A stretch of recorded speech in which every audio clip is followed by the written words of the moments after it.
우리 오늘 말씀 또 사도행전 77번째 시간이고요. 이어서 계속 우리 말씀을 살펴보겠습니다. 자, 오늘도 우리 지도 보고 시작합니다. 저 빨간 색깔 부분에 여기에 뭐가 있죠? 이제 아테네, 아덴이라고 돼 있는 아테네가 있습니다. 아테네. 자, 이제 유럽에 바울이 복음을 전하고 있어요. 그래서 바울이 전하는 유럽에서 복음을 전하는 이야기들을 듣고 많은 사람들이 복음을 받아들이고 또 믿음의 열매가 이렇게 생겼어요. 로아 그림 아주 잘 그렸네요. 맞아요.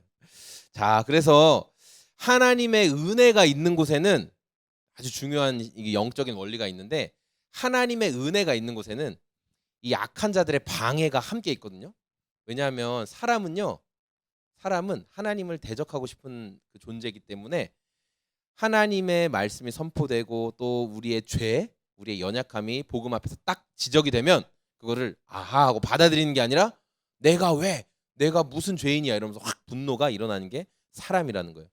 그러니까 바울과 선교팀이 데살로니가, 먼저 이 위에 있던 데살로니가에서 말씀을 전하고 성경을 근거로 이 유대인들과 유대교 지도자들과 이 말씀을 근거로 너희가 예수를 죽인 죄인이다 이렇게 딱 유대인들에게 선포했을 때 그들이 그 말씀을 듣고 아멘 했어요. 막 싫어했어요?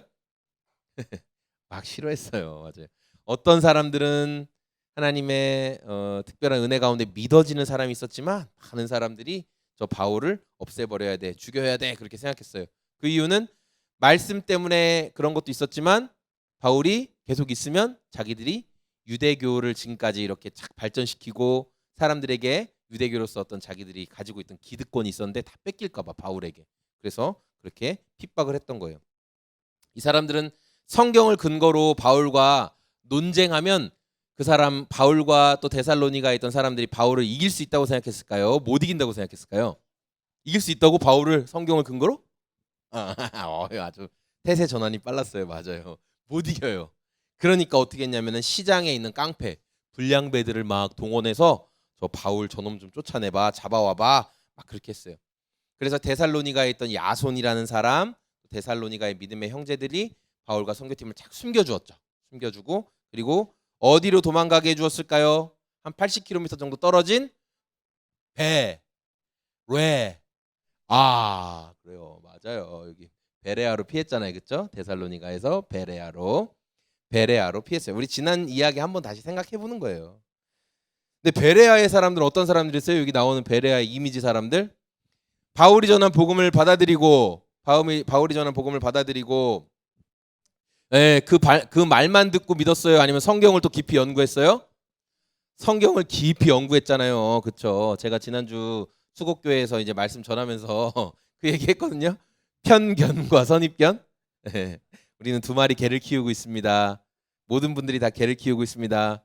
그 개는 편견과 선입견입니다. 그랬더니 성도님들이 그 자리에선 별로 반응 안 해요. 그냥 이러고 말했어요. 근데 막 나가시면서 우리가 개를 키우고 있대. 편견이랑 선입견이래 이러면서 막 이렇게 얘기하면서 가시더라고요.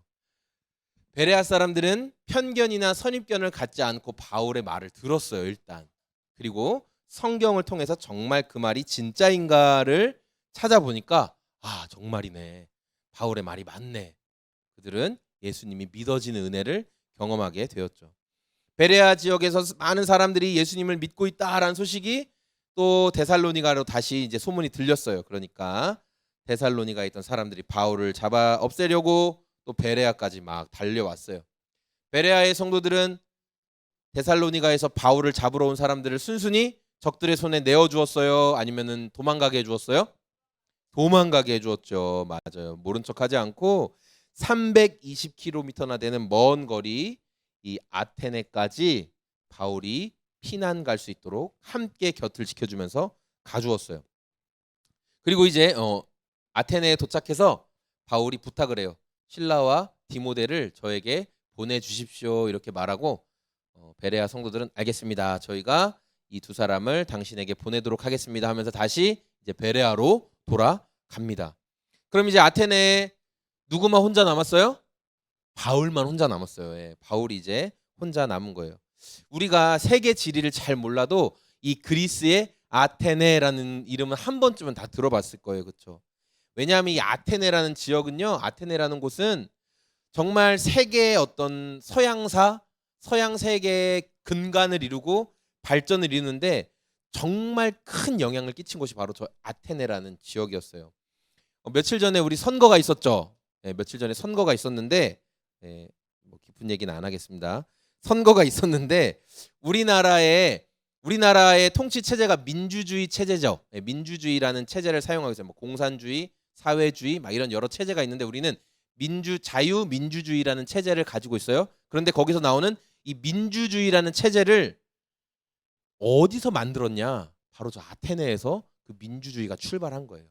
아테네 시민들이 민주주의라는 것을 출발해서 만들어냈어요. 그래서 우리가 철학에 관심이 없어. 나는 그런 철학같이 머리 아픈 거 별로 관심 없어. 그래도 소크라테스 이런 말 들어보셨어요? 플라톤, 아리스토텔레스 이런 사람들의 이름은 우리가 한 번쯤 들어봤을 거예요. 그렇죠? 바로 그런 사상들, 철학과 사상을 생각하는 사람들의 고향이 어디였다? 아테네였다. 그 사람들의 고향이었어요. 이 아테네는요, 지금도 엄청나게 웅장하게 큰 그 파르테논 신전이라는 게 있어요. 그래서 그 유네스코 세계 문화유산 이렇게 정하는 그 기관 있잖아요. 거기 그 마크가 그 파르테논 신전이거든요. 그래서 지중해 이 지중해에 있는 이 바다에 있는 수많은 배와 사람들과 상인들과 문화가 다 이 아테네로 다 몰려들었다. 그래서 거기에서 모여서 토론하고 네가 가진 생각은 뭐냐? 네가 가진 사상은 뭐냐? 그럼 서로 토론하고 그렇게 막 공부하고 그걸 아카데미라고 하거든요. 그런 아카데미가 열린 곳이 바로 이 아테네였어요. 아테네는 가장 발전했을 때는 기원전 4세기에서 5세기경 그때가 아테네가 가장 크게 발전하고 전 세계에 많은 영향을 끼쳤어요. 하지만 이제 바울이 도착했을 때는 예수님이 태어나시고 훨씬 뒤니까 기원 후죠. 시간이 많이 지났을 때예요. 그럼에도 불구하고 로마의 통치를 받고 있고 그런 지역이었지만 여전히 아테네는 자치적인 생활을 하고 인정을 받는 여전히 많은 사람들이 모여서 공부 꽤나 했다는 사람들은 다 아테네에 모여서 자기 사상과 토론을 말하는 곳이었어요. 자, 아까 말했던 와우 이 아테네 여기에 얼마나 멋있어요. 그렇죠? 지금도 이렇게 웅장하고 멋있는데 신전 이거 보세요. 그리고 이 산 보세요. 얼마나 멋있어요. 지금도 멋있죠. 근데 그때 당시 지금 이렇게 무너져 있는데도 웅장한데 그때 당시에 저 파르테논 신전이나 또 이렇게 여신들이 막 조각되어 있는 에렉테움이라는 게 있는데 그런 것까지 엄청난 신전들이 많았어요. 그래서 아테네 사람들은 신을 섬기는 그런 신앙적인 배경을 가지고 있었다라는. 그래서 그들은 자기들이 이미 알고 있는 수많은 신들을 다 이렇게 제단을 만들어 놓고 또 누가 와서 새로운 신에 대해서 이야기하면 거기에 엄청 귀를 기울이고 또 신전을 만드는 그런 모습이 있었어요. 바울이 아테네 곳곳을 돌아다니면서 그렇게 수도 없이 많은 신전과 신상들이 만들어져 있는 거 보면서 어떤 마음이 들었냐? 그게 우리 16절 말씀인데요. 자, 같이 한번 읽어볼까요? 시작. 바울은 아테네에서 그들을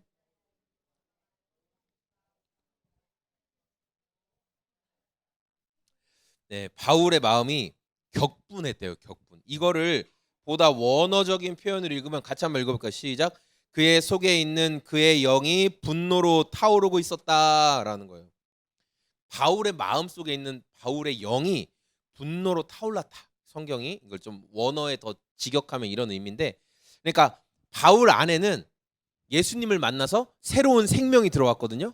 우리가 그 거듭났다고 하죠. 새로 태어났다, 중생했다, 이게 다시 살았다는 뜻이거든요. 그러니까 이전에 타락한 모습이 아니라 새 생명이 들어온 거예요. 예수님을 만남으로. 그러니까 그 영혼이 새롭게 된 거죠. 그러니까 바울은 새롭게 된 영혼을 갖고 있어요. 자, 이 새 생명이 된 영혼은 성령님이 원하시는 것에 되게 민감하게 반응하거든요. 예전에는 저게 죄인 줄도 몰랐고 저게 잘못인 줄도 몰랐어요. 그런데 성령님이 그 안에서 오셔서 새롭게 된 사람들은 저건 죄구나, 저건 하나님께서 기뻐하시는 게 아니구나라는 것을 알게 된다라는 거예요. 그래서 성령님의 마음을 알기 때문에 더욱더 민감하게 반응하죠. 그래서 성경이 이 표현을 언제 많이 사용했냐? 이스라엘이 우상 만들어서 우상 숭배할 때, 송아지 우상 같은 거, 하나님께 돌려야 될 영광을 사람에게나 우상에게 돌릴 때 바로 영이 분노로 타오르고 있다, 격분했다, 이렇게 사용을 했다라는 거예요. 자, 바울은 아테네에 있는 사람들이 수많은 우상을 섬기고, 그러니까 그 성 전체가 다 우상 숭배의 성이었어요. 그러니까 그 아테네라는 성 자체가 그냥 우상에게 바쳐진 그런 곳이었다라는 거예요. 그러니까 성 어디를 봐도 다 우상 숭배, 저기도 우상 숭배, 저기도 우상 숭배. 저희가 캄보디아 갔을 때, 처음에 이제 단기성으로 캄보디아 갔을 때 그 막 판자 같은 집인데도 그 집집마다 다 제단이 다 있는 거예요. 거기서 향을 피우고. 그런 걸 보면서 되게 어딜 가도 이게 다 우상 숭배가 있구나, 그런 생각을 했었거든요. 그러니까 바울이 결국 그것을 보다 마음속에서 그 새롭게 된 영혼이 성령님께서 탄식하시고 괴로워하시고 아파하시고 하는 게 점점 쌓이면서 바울이 결국 분노가 확 터져 오른 거예요. 이건 도저히 참을 수가 없다. 도저히 그냥 두고 볼 수가 없다라는 거죠. 그래서 우리 17절 말씀 같이 읽어보면 시작. 그래서 바울은 회당에서는 유대 사람들과 이방 사람들과 더불어 토론을 벌였고, 또한 광장에서는 만나는 사람들과 날마다 토론하였다. 그러니까 새롭게 태어난 예수님을 만나서 새 생명이 된 사람은 우상 숭배를 그냥 넘어갈 수가 없어요. 그것을 그냥 뭐 괜찮아, 그럴 수도 있지, 할 수가 없다라는 거예요. 왜냐하면 성령님이 우상 숭배를 허용해 줄까요? 금지하실까요?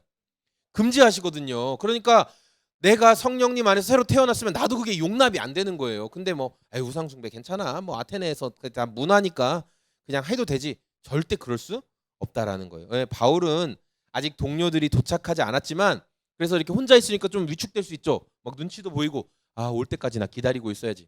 그러지 않았다라는 거예요. 가만히 있을 수가 없었어요. 그래서 유태인들이 모여있는 아테네에 있는 회당에 찾아갔어요. 그래서 거기 공부 좀 했다는 사람들과 토론을 벌이기 시작합니다. 바울은 이제 유대인들에게는 구약 성경을 근거로, 너희들 하나님께서 우상 숭배하라고 했냐 안 했냐, 우리 성경 봐라, 우상 숭배 허용했냐? 근데 너희들 아테네에 사니까, 너희들은 아테네에 살고 있으니까 이 유대교에서 하나님을 믿는다고 하면서 결국은 우상을 같이 섬기고 있지 않냐, 너희들 그거 죄야. 바울이 이야기를 했던 거예요. 또 시장에 모여있는 수많은 사람들에게는 말을 하는 거죠. 여러분, 이 신도 믿고 저 신도 믿고 여러 신들을 다 믿으면 그 신들이 여러분 도와줄 것 같습니까? 아닙니다. 오직 하나님께서 보내신 예수님을 믿어야 됩니다. 여러분이 믿어왔던 신들은 다 헛된 신일 뿐입니다 하면서 그들의 잘못된 종교적 열심에 대해서 우상 숭배다라고 그것을 지적했어요. 그리고 바울이 전했던 핵심 말씀이 우리 18절의 말씀이에요. 좀 내용이 길지만 같이 천천히 읽어볼까요? 그리고 몇몇 에피쿠로스 철학자와 스토아 철학자도 바울과 논쟁하였는데, 그 가운데서 몇몇 사람은 이 말쟁이가 도대체 무슨 소리를 하려는 것인가 하고 말하는가 하면, 또 몇몇 사람은 그는 외국 신들을 선전하는 사람인 것 같다 하고 말하기도 하였다. 그것은 바울이 예수를 전하고 부활을 전하기 때문이었다. 바울의 말을 듣고 논쟁했던 사람들 중에는 그 당시 스토아, 에피쿠로스, 이렇게 그 어떤 학파의 그 사람들이 있었어요. 오늘 말씀에 등장하는 에피쿠로스와 스토아 철학자들이죠. 이 사람들은 자기 스승의 그 의견을 따라서 계속 그것을 공부했는데, 먼저 나왔던 에피쿠로스 학파는, 그러니까 삶의 문제가 뭐냐, 쾌락과 연결되어 있다는 거예요. 쾌락. 인간은 쾌락을 찾는다. 그래서 인간은 쾌락을 누리고 고통을 피하면 행복한 인생이다라고 이렇게 이야기를 했어요. 그래서 그들이 도달하려는 경지가 뭐냐, 그런 건 이제는 쾌락을 넘어서 정신에 흔들림이 없는 평정심의 상태가 오면 인간이 진짜 행복한 상태다라고 이렇게 에피쿠로스 학파는 이야기했어요. 그러다 보니까 쾌락을 넘어야 되기 때문에 쾌락을 다 경험하는 거예요. 근데 그리고 그 쾌락을 넘어서지 못해요. 결국 그냥 그 쾌락에만 빠져 있는 게 에피쿠로스 학파의 모습이었고, 이 스토아 철학자들은 인간 삶의 모든 세계에는 그 질서가 있다. 그걸 이제 이성이라고 하는데, 이성이란 질서가 있다. 그래서 그 질서를 발견하기 위해서 인간은 아주 금욕적이고 아주 자신을 절제하고 그리고 자연과 조화를 이루어서 살아야 된다. 그런 생각을 가지고 있었어요. 그러니까 두 학파가 그 당시 이 아테네에서 또 서양 문명에 굉장히 큰 영향을 끼쳤지만, 여러분 중요한 것은 이 둘 다 성경이 바라보는 인간의 모습과는 달라요. 성경은 인간이 쾌락을 추구하다가 그것을 넘어서면 뭔가 평정심을 찾는다, 그렇게 말하지 않아요. 우리는 굉장히 연약하고, 우리에게 참 평안을 주는 것은, 그리고 우리에게 진짜 질서를 주시는 것은 예수님을 통해서만 가능하다라고 성경은 말씀하고 있어요. 그래서 바울은 이 에피쿠로스나 스토아 철학자들과 논쟁을 해봐야 어차피 계속 말싸움만 될 것을 알았거든요. 왜냐하면 그 사람들도 자꾸 자기들 생각을 이야기하는 거예요. 그래서 바울이 그런 소모적인 논쟁에 빠지는 게 아니라 가장 아랫절 말씀에 나온 것처럼 바울은 죽으시고 부활하신 예수님을 바로 전해요. 계속 야 철학적으로 한 번 더 깊이 생각해볼까 이렇게 안 하고 내가 전하는 건 말이야 죽으시고 부활하신 예수님이야. 이 핵심을 바울은 바로 전하는 거예요. 모든 종교와 철학들, 수많은 사상들은 사람들이 너희들 이 철학을 알면 또 우리가 말하는 이 종교에 깊이 귀의하면 어떤 희망적인 위치에 도달할 수 있어. 이런 식으로 계속 우리에게 가르쳐요. 그러나 여러분 살아계신 신은 오직 하나님뿐이십니다. 하나님만 살아계신 신이요. 그 뭐 아테네의 수많은 뭐 제우스부터 시작해서 수많은 그 신들이 있지만 그들은 다 사람의 상상 속에서 나온 그런 신이었죠.